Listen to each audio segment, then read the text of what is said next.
Começa agora mais uma edição do telejornal Espelho Urbano. Brasil relembra os 40 anos do golpe militar. Muçulmanos frequentam Centro Islâmico em Campinas. Pesquisador da Unicamp desenvolve novo café solúvel. E confira também a reportagem especial em comemoração aos 230 anos de Campinas. Desta vez, você vai conhecer particularidades do mercado municipal. Neste mês, lembramos os 40 anos do golpe militar ocorrido no Brasil em 1964 e preparamos para você um quadro especial sobre o assunto. Acompanhe. No último dia 31 de março, fez-se 40 anos desde o golpe militar no Brasil. O ano de 1964 e as 2 décadas que se seguiram em regime militar foram um marco na história do país e na vida de muitos brasileiros.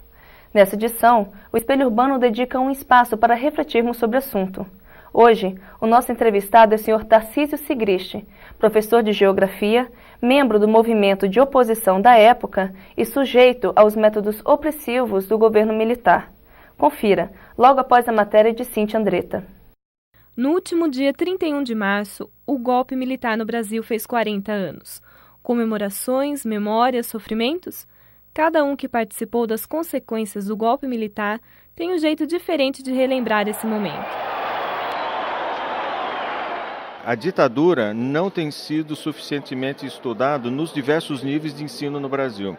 Há uma produção imensa da imprensa e da universidade sobre o regime militar, mas isso não é do conhecimento dos jovens cidadãos que estão nos diversos níveis do ensino. Isso é muito ruim, mas não é culpa da ditadura, não. Isso é uma incoerência, um descuido da democracia. É uma geração que foi marcada por utopia, por sonhos. As consequências terríveis desse período é o empobrecimento do ensino, da universidade, do pensamento, né? Então, o que eu sinto hoje que é uma tentativa de retomar esse crescimento intelectual, esse crescimento cultural da sociedade brasileira, e que se faz dentro de valores da democracia. São outros valores, é um outro momento histórico. Então é isso que eu vejo de positivo, né? Que hoje, ao falar dos 40 anos, não é comemorar os 40 anos, é lembrar o mais trágico episódio da história brasileira, que foi o período militar. Apesar das fortes repressões militares que aconteceram depois do golpe de 1964, a luta contra a ditadura unia diversos grupos de oposição e estudantes, além de agitar as manifestações culturais da época. Havia um inimigo comum a se combater. Eu entrei na USP, né, na ECA, em 79, foi o primeiro ano de greve da USP, foi a primeira grande greve da USP pós-68, né? E então, de certa forma, eu tive, ainda existiam os partidos clandestinos, eu participei de uma organização clandestina, militante de esquerda, como todos da minha geração, né? A maioria da minha geração que frequentava a universidade, principalmente a universidade pública, né? Então a gente lutou contra o golpe, foi esperar, quando teve o processo de anistia, fomos esperar os exilados voltando, chorava todo mundo no aeroporto, então é algo assim muito presente na minha vida, né? Toda essa censura já vinha das causas do golpe.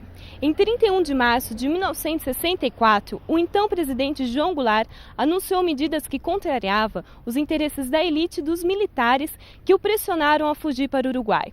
O golpe de 64 tinha por foco principal combater a corrupção, combater a ascensão do que eles chamavam de anarco-sindicalismo e do comunismo, né? E estabelecer um desenvolvimento nacional mais efetivo. Bom, em parte o desenvolvimento aconteceu, porque nós vamos ter na década de 70 principalmente um crescimento do PIB bastante elevado. Teve ano que, acho que foi 74 se não me engano, o PIB chegou a 14% no ano. Isso é uma coisa que as gerações atuais não sabem o significado desse crescimento. A corrupção eles fizeram vistas grossas rapidamente, né? Caçaram muita gente, impediram que o processo de amadurecimento da composição partidária, da configuração partidária, enfim, da formação dos partidos que estavam acontecendo, isso foi interrompido, né? Quer dizer, estamos começando tudo outra vez. Agora que está se começando a pensar o golpe de 64 ou o movimento de 64 com o cérebro. Até então se pensou esse movimento ou com o fígado ou com o coração. Aqueles que defendiam, aqueles que atacavam. Então agora que está já no ponto de se começar a pensar o que ela produziu de positivo e o que ela produziu de negativo. Aquilo que foi mais importante positivamente dela, que foi que ela conseguiu completar um parque industrial no país que nós não tínhamos. E permitiu que nós, de 48ª economia do mundo, passássemos a ser a 8ª. E o aspecto negativo, mais significativo, foi o envolvimento dela na repressão brutal aos chamados inimigos políticos do movimento.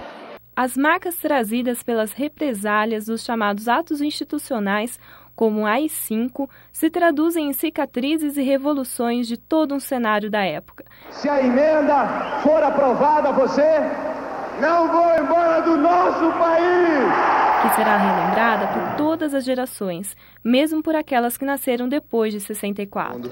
Nós somos pessoas com 20 e poucos anos, portanto nós somos pessoas que não conhecem o que se chama eleição. Relembrar, né, o golpe de 64, trazer ele de volta à nossa memória, ver como ele aconteceu, por que ele aconteceu, para que ele não volte a acontecer, principalmente, né? Acho que a gente tem que começar a discutir essas coisas do passado para que a gente não repita os mesmos erros e que a história continue sem mais tropeços. Para que os alunos da PUC Campinas pudessem discutir e entender melhor esse tema, foi organizada uma semana de debates. Todas essas discussões, contudo, serviram para trazer a memória daquela época, daqueles tempos em que se lutava por uma democracia de direito.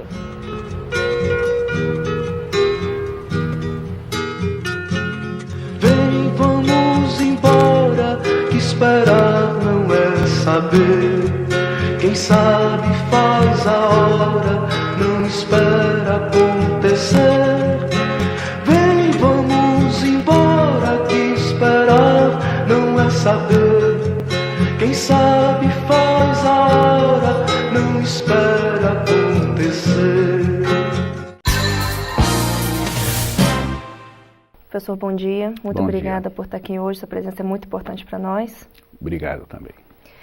Professor, resumidamente, como funcionava o grupo de esquerda e qual era a sua participação contra o governo militar? A minha participação no movimento, como eu coloquei, foi dentro do Partido Comunista, de organizar o partido, de desenvolver todo um trabalho dentro do partido, de mobilização de massas, de consciência da sociedade, de denunciar o regime opressivo, a ditadura. Em 67, a esquerda brasileira vai sofrer uma profunda ruptura, né? Entra na discussão da esquerda a opção pela luta armada. A luta democrática, a luta de massas,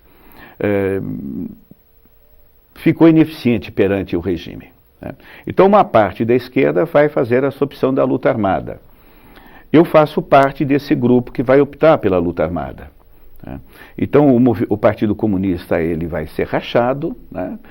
Em São Paulo ocorre a chamada dissidência comunista, liderada por Carlos Marighella, pelo Joaquim Câmara Ferreira, o Toledo, e eu vou fazer parte desse grupo. A partir daí, os membros que ficam com o Comitê Central do Partido Comunista vão por um lado, a gente perde esse contato e a gente passa a organizarmos em torno da luta armada. Evidente que havia uma ideia muito simplista, talvez, né? Mas havia muita dedicação, muito heroísmo, porque nesse sentido foi se colocado a vida de centenas de companheiros, né? Centenas de pessoas que partiram com isso, com toda a sua dignidade, com toda a sua bravura, com toda a sua ideologia, toda a sua fé, enfim, né? Então foi esse período que inicia-se esse que é chamado pela imprensa os anos de chumbo, né? Que nós chamamos o período da luta armada, que era a preparação da guerrilha urbana, da guerrilha para a guerrilha rural, né? Na verdade, a maior parte das organizações não chegam à etapa da guerrilha rural. O PCdoB faz isto no Araguaia, é o único talvez que tenha desenvolvido esse trabalho da guerrilha rural.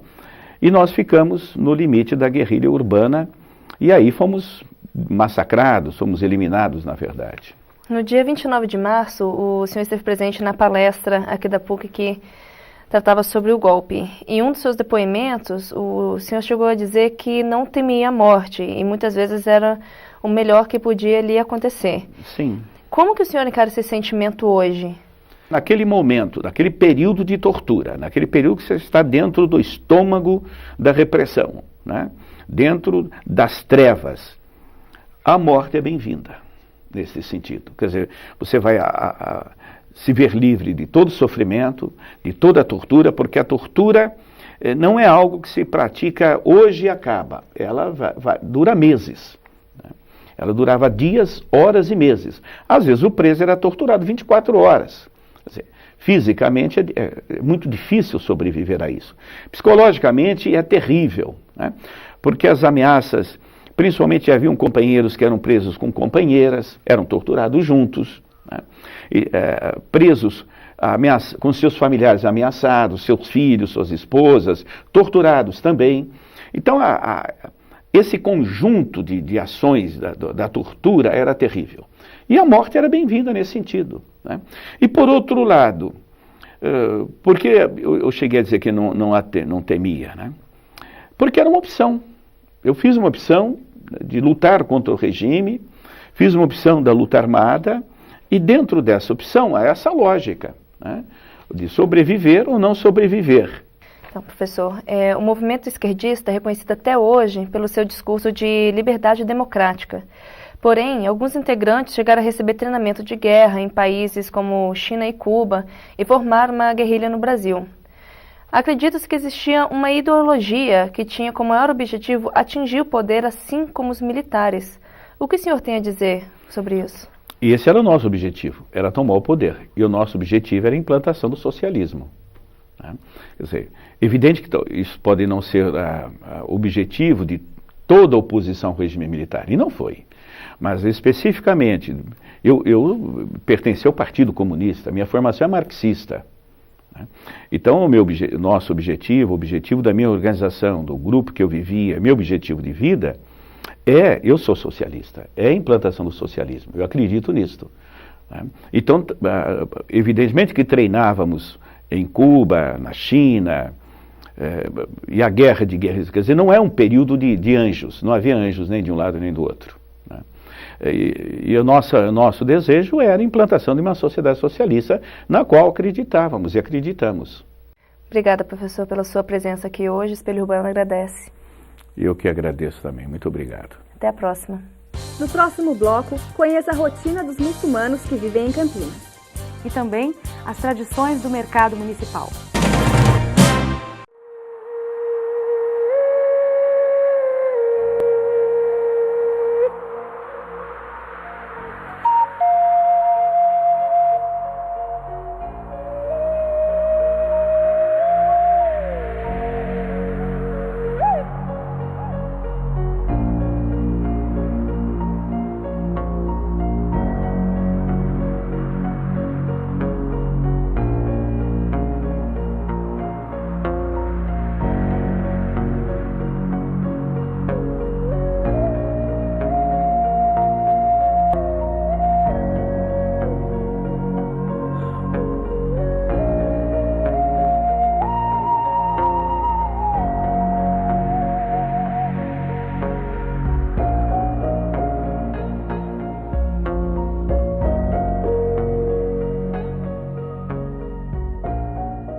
Campinas de todos os credos.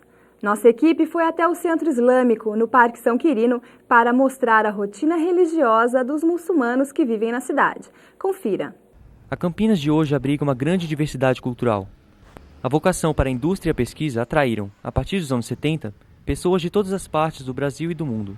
Espanhóis, portugueses e italianos. A história os coloca como os nossos principais colonizadores, mas no Brasil vivem também cerca de 6 milhões de árabes, dos quais 1 milhão são muçulmanos. Foi essa expressividade que levou um grupo de famílias a fundar um centro islâmico na cidade. Vindos de países árabes e asiáticos, eles mantêm no coração de Campinas um pedaço da cultura do Islã. Como se deu a fundação do Centro Islâmico de Campinas? Foi através da junção das famílias islâmicas que habitavam aqui a região, Então, existiam várias famílias de diversas origens do mundo árabe, da África e outros lugares do mundo, e sentiram a necessidade, então, de formar um centro, de construir uma mesquita, para que a gente pudesse praticar a religião islâmica, divulgá-la, né? Receber a comunidade, inclusive, para que a gente pudesse mostrar como que é a nossa religião, quais são os seus preceitos, o que é o Alcorão, quem foi o profeta Muhammad e principalmente, na verdade, para a gente dar continuidade junto às crianças, junto aos jovens, né, no aprendizado da religião. Como foi essa integração à cidade? Houve algum estranhamento da população com relação a vocês? Não, nós sempre tivemos tranquilidade com relação à prática da religião aqui em Campinas, a construção da mesquita. Ao contrário, a comunidade, né, a sociedade campineira tem nos procurado muito, né, a integração aí com Unicamp, PUC, as universidades, com sindicatos, com o pessoal, enfim, da comunidade e da sociedade em geral. Nós temos assim um entrelace muito grande com a sociedade, e isso acho que está perfeito. O centro reúne famílias uma vez por semana, às sextas-feiras, o dia do Salat ul-Juma, ou orações rituais do Islã. A cada mês, em um domingo, a comunidade se encontra para um almoço de integração. A sexta-feira ela é considerada o dia mais importante da semana do muçulmano por ser o dia da congregação, né? Salat ul-Juma significa oração em congregação, numa tradução próxima aí no português.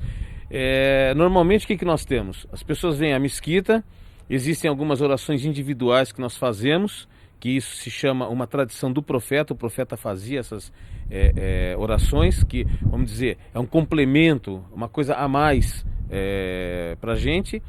E depois existe um chamamento, que é um cântico para as pessoas se dirigirem à mesquita, se dirigirem para a oração. Existe o sermão, que no nosso caso aqui é feito em língua árabe e em português. Feito então o sermão, nós fazemos a oração em congregação, quando as pessoas ficam juntas nas filas, né? Fazemos a oração em si, que é a recitação do Alcorão e partes, então, recitação da própria oração, e no final existe um pedido, né, que a gente faz, uma solicitação a Deus, né, pelas coisas nossas, pelo ser humano, pelo esse mundo, né, que chega a ser até um apelo que a gente faz. Em uma fase em que o mundo enfrenta explosões de xenofobia e etnocentrismo, o Centro Islâmico de Campinas encorpa, mais do que nunca, a qualidade natural do povo brasileiro, a tolerância religiosa. Isso eu acho que é a coisa mais importante que possa existir, né? O respeito mútuo, a gente conseguir sentar e conversar com várias religiões, gente de todas as nacionalidades que a gente encontra aqui nesse país, né? Se respeitando, sabendo que todos têm os seus direitos, né? E sabendo que, na verdade, as religiões levam a um único Deus, né? Nós temos um Deus único, seja para os judeus, para os cristãos, para os muçulmanos. A religião islâmica ela veio para trazer tranquilidade e paz para o ser humano, na verdade, ao contrário do que a gente está vendo que está acontecendo hoje, que tem o pessoal utiliza muito o nome da religião, sem talvez até o direito de utilizá-lo, né? Porque a mensagem da religião islâmica, a mensagem do profeta Muhammad é exatamente antagônica, ao contrário do que o pessoal tem pregado, né? Então eu gosto de citar um pensamento do profeta em que ele disse que um muçulmano ele não deve se sentir bem, até ele não vai se entender como um bom muçulmano caso o seu vizinho não esteja bem, caso o seu vizinho esteja com algum problema. E nessa parte ele não disse o vizinho muçulmano, ele disse o vizinho. Então não importa, todos nós somos seres humanos, nós temos que saber nos tratar, saber quais são os direitos de cada um, saber nos ajudar, né, praticar a igualdade, a fraternidade e a justiça.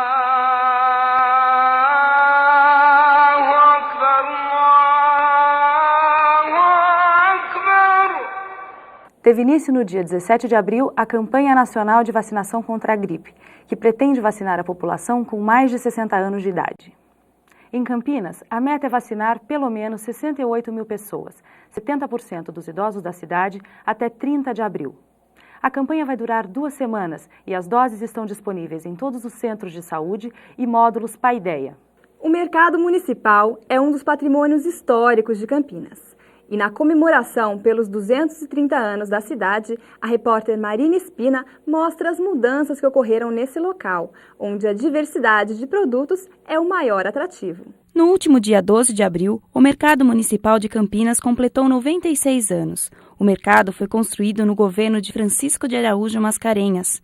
Em 1993, foi tombado como patrimônio histórico e cultural. O mercado, se a gente for fazer uma retrospectiva, desde quando ele foi fundado, em 1908, nós vemos que ele era uma estação de trem aqui, Então toda a economia girava em torno do mercado. O mercado era o ponto central da cidade, O pessoal vinha para fazer compra, tudo, Não existia tanto comércio, Então o mercado era que se encontrava tudo. O antigo Ceasa era aqui, Então toda a economia girava em torno do mercado. Então isso é muito importante para a cidade. O pessoal vem para reviver, o passado, para bater papo, para relembrar a história, da cidade. A variedade de produtos é o maior atrativo do mercado. É possível encontrar desde verduras, frutas e carnes até calçados. Conta-se de tudo. Aqui nós estamos do lado aqui a tabacaria, o Rei do Fumo, que é antiga, uma das mais antigas.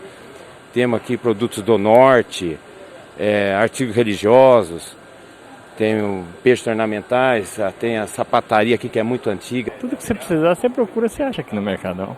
Eu venho só para isso, mas a família vem aqui para outras coisas, O mercado já passou por várias reformas, mas ainda enfrenta alguns problemas. É o esgoto que está comprometido, temos rachaduras no prédio e o estacionamento nosso aqui também está bem precário. Em 96 anos de história do mercado municipal, passear por aqui pode ser uma viagem através dos sentidos. Quando se entra aqui, olfato, paladar, tato, visão e audição são despertados. O olfato a gente percebe bastante, E a visão, você vai ali onde vende coisas para temperos, então você sente um aroma diferente, Se você vem aqui onde eu compro a feijoada, já é um outro aroma.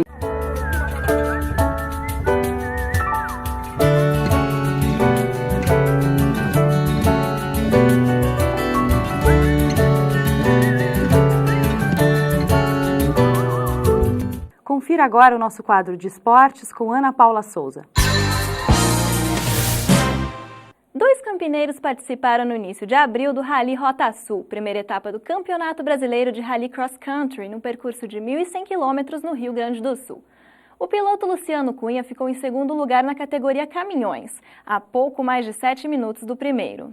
Outro competidor da cidade, Alfredo Andrade, teve problemas de tração no veículo e ficou em sexto. Segundo o Cunha, a colocação o deixa animado para disputar um bom brasileiro e o prepara ainda mais para o Rally Internacional dos Sertões, que será realizado no segundo semestre. A Espivocarina, um dos maiores nomes do basquete feminino no país, está desenvolvendo o esporte na região. Em parceria com a organização não governamental Bola pra Frente, ela inaugurou um núcleo de sua escolinha de basquete. A escolinha atenderá gratuitamente cerca de 500 crianças e jovens no Grêmio Recreativo Campinas, na Vila Industrial. Segundo a ex-jogadora, foi escolhido um lugar mais popular para atrair crianças de qualquer classe social. Além de Campinas, outras unidades estão situadas em Pedreira, Santo Antônio de Posse e Amparo. Os próximos planos são de abrir novas unidades na região dos DICs, Distrito Industrial de Campinas. E o esporte não é só para os atletas. Pessoas comuns também devem praticá-lo, já que além de melhorar a parte estética, ele faz bem à saúde. Para mais informações, eu conversei com um especialista em condicionamento físico. Confira na reportagem. A forma e a saúde física estão na moda. Fala-se muito sobre a prática esportiva e cresce a cada dia o número de alunos nas academias. Muitas são as modalidades e a dúvida surge na hora da escolha. Tem se tornado muito importante essa prática no cotidiano das pessoas. Talvez o mais recomendado, o que a gente acredita que seja muito mais fácil, mais recomendado uma caminhada, você começar por uma caminhada. Essa caminhada, obviamente, tem que ser bem orientada, a gente tem algumas coisas a se levar em consideração, mas ela pode ser feita próximo da tua casa, ela pode ser feita nas ruas, nos parques, quer dizer, você não necessita de uma infraestrutura muito grande. Antes de iniciar qualquer atividade, é importante que o candidato passe por um exame médico para detectar possíveis problemas e também para minimizar quaisquer riscos. A etapa seguinte é contatar um professor de educação física ou outra pessoa especializada para que, através de testes específicos, sejam determinados os níveis de condicionamento físico inicial e aptidão. A partir daí, é possível que seja feita a prescrição dos exercícios. Os problemas maiores são principalmente com relação à roupa, né, o tipo de vestuário, que o vestuário deve ser adequado ao tipo de atividade que você vai praticar.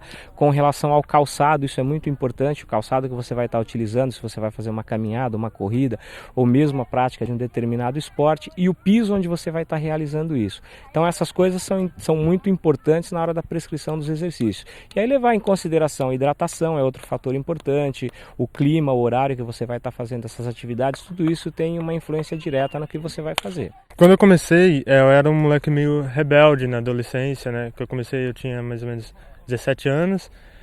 Isso trouxe para mim um benefício social muito... Como eu era rebelde, comecei a treinar, teve uma disciplina. Isso para mim foi muito importante, a disciplina. E outro também, que ela me abriu a porta para conseguir fazer uma faculdade, foi muito... Que hoje é uma coisa que mais para frente vai me dar abrir outras oportunidades mais ainda como do atletismo e da educação física. Em casa, os exercícios de alongamento, fortalecimento e flexibilidade são os mais fáceis de fazer, já que não necessitam de espaço muito grande. Mas existem restrições em relação à postura, amplitude de movimento e carga utilizada. Alongamentos, abdominais e outros exercícios físicos podem e devem ser praticados, mas sempre com acompanhamento de um profissional. Para aqueles que não têm tempo, a dica é procurar uma academia pelo menos uma vez por semana e praticar em casa o que aprendeu. É importante reservar um espaço da nossa vida a essas atividades. Isso vai refletir na qualidade de vida e na saúde.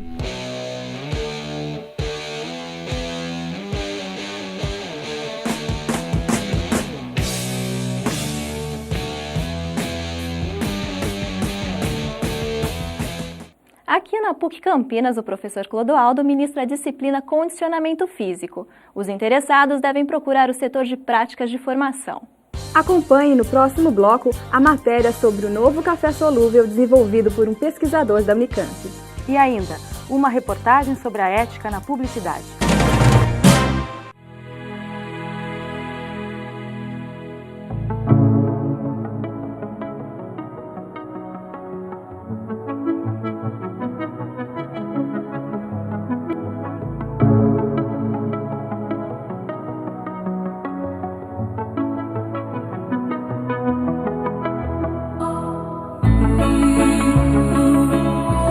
Apesar de todas as desgraças, há uma pátria.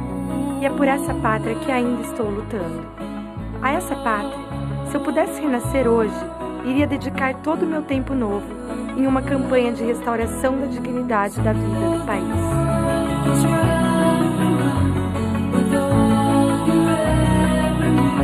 Abra os olhos para as suas atitudes. Cada um é responsável pelo mundo em que vive. Cidadania é isso aí. A Ceasa de Campinas deve concluir nos próximos meses um estudo sobre a implantação de uma máquina de refeições à base de soja. Ela será destinada a alunos do ensino público e famílias carentes da cidade. Cada refeição fornecerá 48% das necessidades diárias de nutrientes de uma pessoa. O projeto do pesquisador Roberto Hermínio Moretti, da Unicamp, vai custar R$ 55 mil e será pago por uma empresa que doará a máquina ao programa Fome Zero de Campinas. Preço mais baixo e sabor idêntico ao do cafezinho tradicional. Essas são duas das principais características de um novo produto desenvolvido na Faculdade de Engenharia de Alimentos da Unicamp. O novo processo de produção do café solúvel foi desenvolvido para a alegria daqueles que apreciam um cafezinho, mas não têm tempo de prepará-lo. Trata-se de uma pesquisa feita na Faculdade de Engenharia de Alimentos da Unicamp pelo professor Roberto Hermínio Moretti. Ele conseguiu fabricar café solúvel com o mesmo sabor e aroma do café tradicional. Para isso, é 10 vezes mais concentrado e armazenado em vidro. Basta adicionar água fervente, porque até açúcar ou adoçante já estarão contidos nos sachês. Esse café, na forma líquida concentrado, ele sai gelado do equipamento. Aí ele pode ser adicionado de açúcar ou adoçante e pode ser colocado em sachês saquinho plástico, e pode ser para uma xícara ou pode ser um sachê para 3 xícaras. O processo de produção desse novo café solúvel dispensa as etapas de evaporação e secagem e utiliza água em temperatura superior a 100 graus Celsius.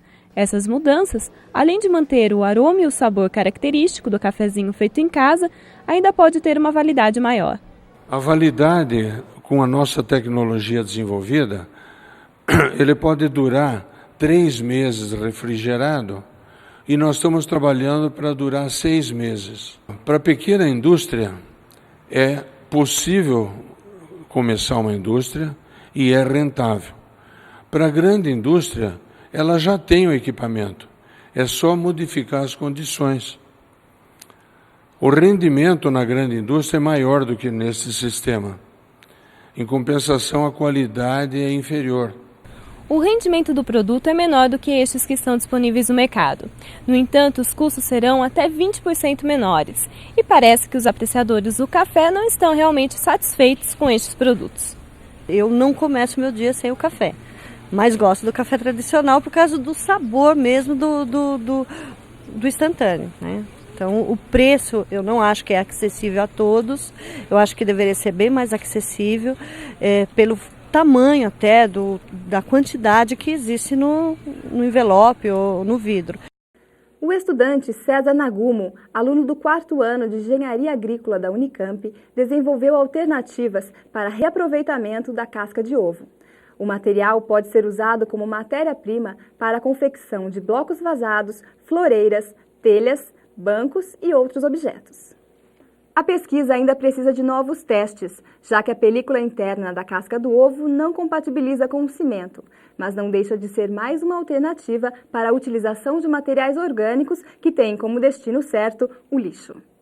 Existem vários recursos para conquistar um consumidor. Mas até que ponto um publicitário pode usar estes artifícios sem deixar de cumprir com a ética da profissão? Confira na matéria de Aline Molica. No dia 12 de março, todos aqueles que assistiam à TV ficaram surpresos ao ver esta propaganda. Fui provar outro sabor, eu sei, mas não largo meu amor, voltei. Decretou-se mais uma guerra entre as cervejas. A Nova Skin tem contrato com Zeca Pagodinho até setembro. Como resposta, além de processar o cantor, lançou uma nova propaganda. 3 milhões de dólares aqui, a troca ou não troca? Bom, 3 milhões de dólares aí eu troco. Falo que amo e ainda beijo na boca. Mas quem levou a melhor com toda a polêmica? Eu acho que quem saiu ganhando nessa história toda foi a Nova Skin, porque ela já vinha num declínio de campanha com a questão do Experimenta, e o que a Brahma fez foi resgatar essa ideia do Experimenta, a ideia do Zeca Pagodinho, que foi a Nova Skin que lançou no mercado. E em termos de imagem, quem saiu perdendo, na minha opinião, foi a Brahma com essa história toda, porque uma cerveja líder de mercado não tinha que voltar a atacar uma cerveja que está em terceiro lugar em termos de comunicação. Ela deveria, sim, ter suplantado toda essa estratégia da Skin Cariol com criatividade, o que não fez, né? E a opinião dos alunos de publicidade? A atitude de Zeca Pagodinho foi correta? E a Brahma fez certo em fazer uma campanha com o cantor, sabendo do seu contrato com a Nova Skin? Quanto ao comercial, achei falta de ética, né? Porque ele tinha um contrato com a Skin. A Brahma não podia usar outras maneiras. Não precisava usar ele no comercial, às vezes só a frase dele, mostrar que ele toma Brahma de fato, né? Ele nunca tomou Skin. Acho que o Zeca agiu errado, não devia ter trocado, mas a Brahma agiu certo de querer, né? Que ele estava na mídia, estava levando as vendas. Não teve ética da parte dele, da parte da Brahma fazer isso. Eu acho que eles deveriam ter feito uma propaganda que pudesse relacionar o Zeca Pagodinho, mas não desse jeito, colocar ele assim ao vivo sem ter um aviso. A Brahma quis mexer com a Skin Cariol, que ela estava pegando o mercado, estava entrando meio forte com as campanhas, então eles quiseram dar uma balançada, conseguiram. Não foi de todo certo, mas também não foi de todo errado. Acho que em publicidade não tem muito que é correto, é o que vai de vantagem, assim. Eu acho que as duas conseguiram atingir os objetivos dela e o Zeca Pagodinho também o dele, né? Frente de tudo, existe a ética de você como ser humano, de qualquer área de profissão que você está, né? Você tem que analisar se esse comportamento é adequado e que bem e que vantagem realmente ele vai trazer para aquilo que você está trabalhando. Eu não sei se o consumidor hoje vai ter tanta credibilidade num produto, qualquer outro que seja vendido, e essa é a questão. Isso não se fecha, não se particulariza só na briga das cervejas. Isso se estende para toda a propaganda, isso se estende para todos os produtos de todas as outras marcas. E o Espelho Urbano termina por aqui. Até a próxima edição. Até lá!